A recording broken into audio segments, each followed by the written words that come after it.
साहित्यिकी के आज के इस अंक में आप सभी सुधी श्रोताओं का हार्दिक स्वागत और अभिनंदन।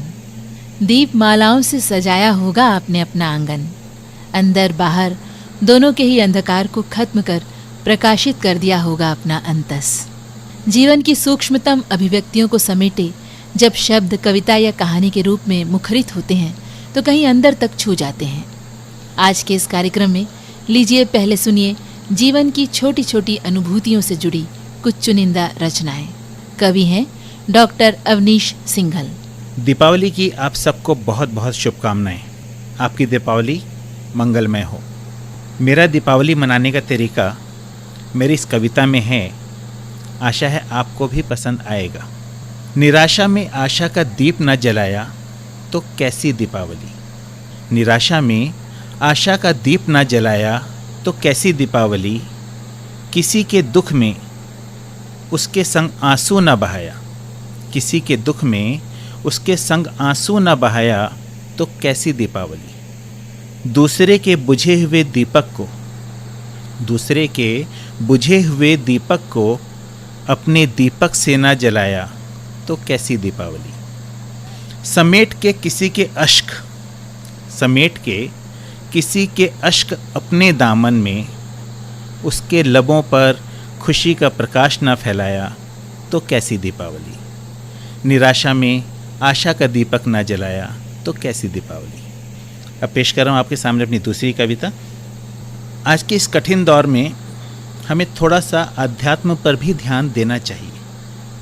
थोड़ा सा संतुलित होना चाहिए।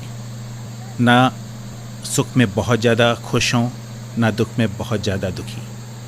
कुछ इसी के संदर्भ में है मेरी ये दूसरी कविता। पी लेता है हर कोई सम्मान को अमृत समझ।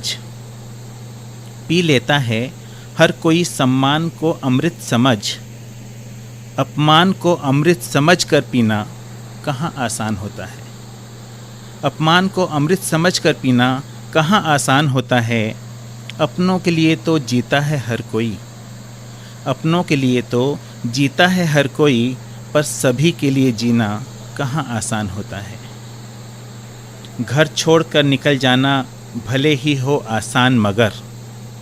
घर छोड़कर निकल जाना भले ही हो आसान मगर बुद्ध बन जाना कहाँ आसान होता है। दोस्तों, मेरी तीसरी कविता है जो आज के युवा वर्ग से संबंधित है।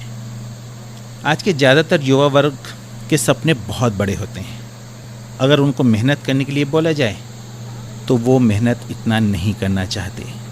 इसी के संदर्भ में मेरी तीसरी कविता प्रस्तुत कर रहा हूँ। बिन मेहनत बिन लगन के चांद को छूने के ख्वाब आ गए हैं।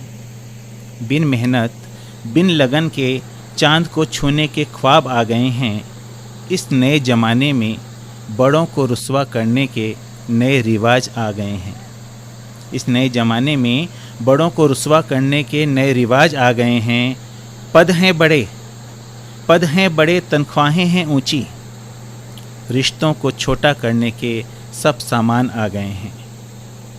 जीते थे दूसरों के लिए मेरे देश के वाशिंदे। जीते थे दूसरों के लिए मेरे देश के वाशिंदे, पर अब तो बस हुकूमत करने के जज्बात आ गए हैं। अब तो बस हुकूमत करने के जज्बात आ गए हैं।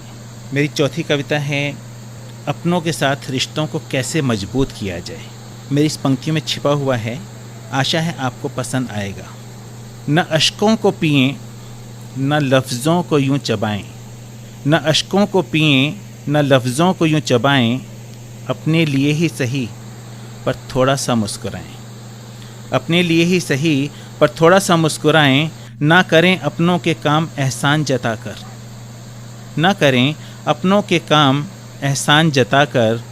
हर काम को बस अपना समझ करते जाएं। हर काम को बस अपना समझ करते जाएं।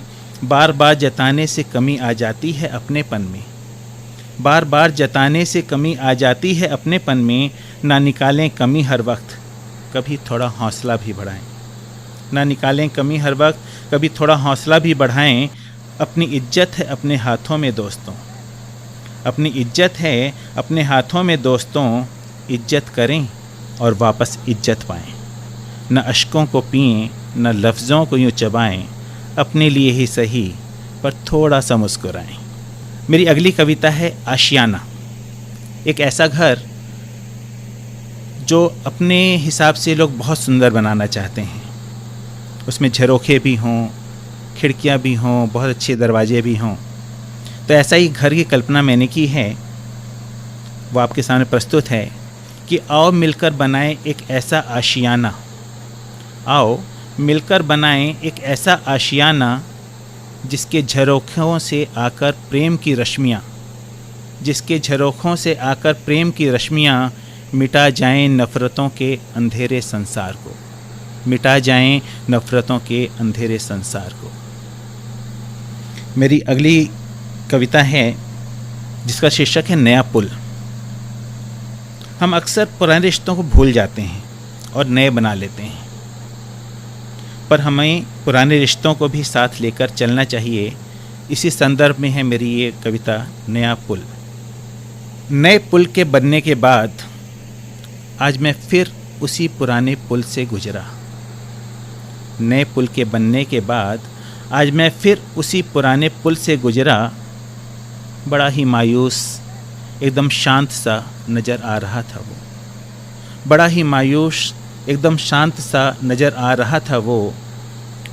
हर आवाजाही पर कभी स्पंदन सा होता था उसमें, हर आवाजाही पर कभी स्पंदन सा होता था उसमें, पर आज बगैर किसी धड़कन के मुर्दा सा दिख रहा था वो, बगैर किसी धड़कन के मुर्दा सा दिख रहा था वो। बरसात का ठहरा हुआ पानी, बरसात का ठहरा हुआ पानी उस पर मटमैला सा हो चला था, बरसात का ठहरा हुआ पानी उस पर मटमैला सा हो चला था। पर ज्यों ही मैं गुजरा आज फिर उस पर से, पर ज्यों ही मैं गुजरा आज फिर उस पर से, एक बार फिर उसके बेजान से जर्जर शरीर में स्पंदन सा महसूस किया मैंने। एक बार फिर उसके बेजान से जर्जर शरीर में स्पंदन सा महसूस किया मैंने। मानो एक बार फिर से जी उठा हो वो, मानो एक बार फिर से जी उठा हो वो।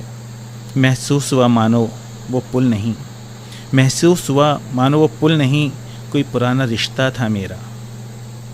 महसूस हुआ मानो वो पुल नहीं, कोई पुराना रिश्ता था मेरा, जिसे छूकर फिर जिंदा कर लिया था आज, जिंदा कर लिया था आज। अंत में मैं आपको एक संदेश देना चाहूँगा कि नफ़रतों की भूमि में प्यार की कुछ बूंदें डालो, नफ़रतों की भूमि में प्यार की कुछ बूंदें डालो। छोड़ो शक का दामन, विश्वास की डोर संभालो। बहुत बहुत धन्यवाद। इसमें कोई संदेह नहीं कि डॉक्टर अवनीश सिंघल की काव्य रचनाओं के रस से आप सराबोर हो गए होंगे। और इसी के साथ आज की साहित्य की यहीं संपन्न होती है। सुप्रिया को अनुमति दीजिए। नमस्कार।